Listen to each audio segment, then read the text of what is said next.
Chicago mayoral candidates have spent months campaigning for the city's top office, and now it's up to you, the people. Roseanne is live at the Loop Super Site, where elected officials are hoping for a huge turnout. Good morning, Roseanne. Yes, well, I can tell you, T, that business is fairly brisk and definitely picking up here at the Super Site at Clark and Lake this morning. We have a full day of voting ahead. The polls don't close until 7 p.m. I do have some early vote numbers I can share with you this morning, though. More than 292,000 people have voted in this mayoral runoff. That was as of last night. So the number growing a lot this morning. More than 107,000 of those people voted by mail. More than 184,000 went to vote early. In fact, yesterday was a record breaker with more than 30,000 early votes cast. Now, some of the folks we talked to this morning said they were deciding right up until the last minute. I was one of the undecided. I think it's 5% undecided, so I was one of those. So you could have a lot of influence in today's outcome. Yes. My main issue was accountability, honesty. Do what you say you're going to do. Now, we may not have a definitive answer who's won the mayoral election today because there are many outstanding vote-by-mail ballots that they still need to count.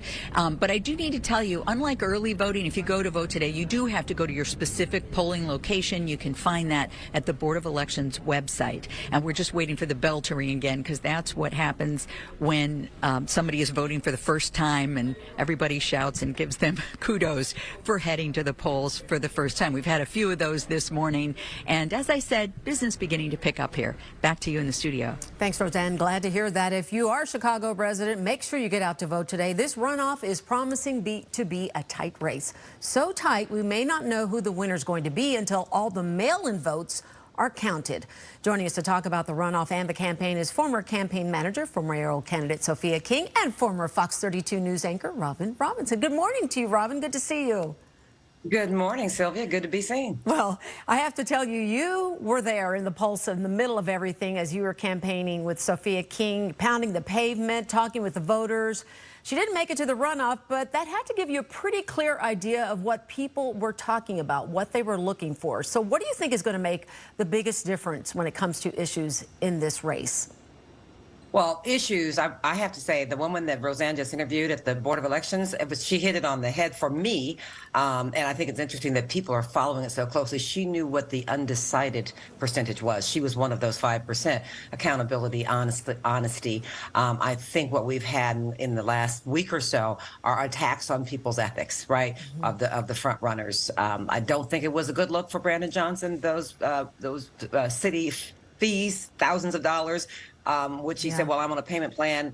And then I believe it's pretty much come out that payment plan just started. So just say, hey, I messed up. I'm going to pay it now. Right. And so I think people are looking for some honesty and accountability.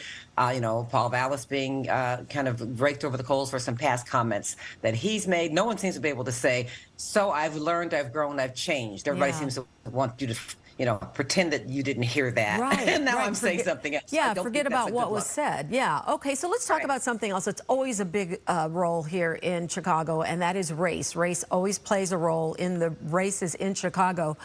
But both candidates received some pretty big endorsements from black leaders, both locally and nationally. There's talk the Latino vote is going to be fairly significant. Which one of these candidates would you say has actually gained momentum from both of those demographics? So I think the crossover in endorsements, the racial crossover, is very interesting. I kind of see that as a positive development in modern politics.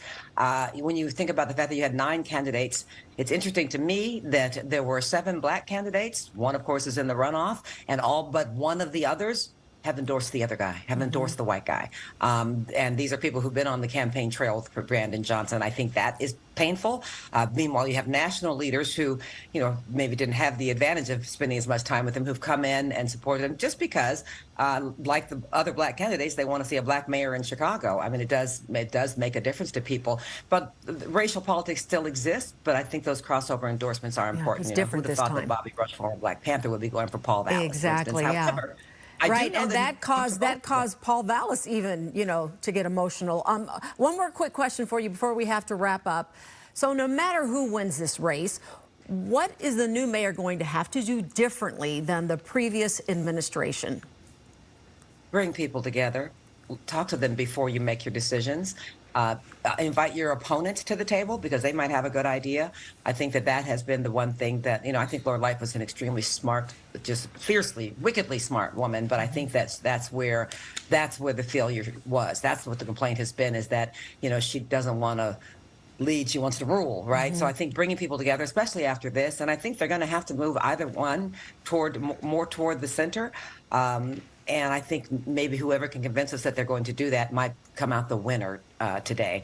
But remember that almost half the people are going to not get the person they want. That doesn't mean you can check out, right? You still have to advocate. You still have to be aware and engaged, because you can't just sit back and say, "I told you so." Well, so go vote and then work with whoever you get. Absolutely, Robin Robinson, great perspective. Thanks so much for joining us. I know you're going to be watching closely. I'll probably see you later this week. I'll be on WBBM News Radio tonight, 7 to 11. Okay, good luck to you. Okay, thanks so much for joining us. Good to see you.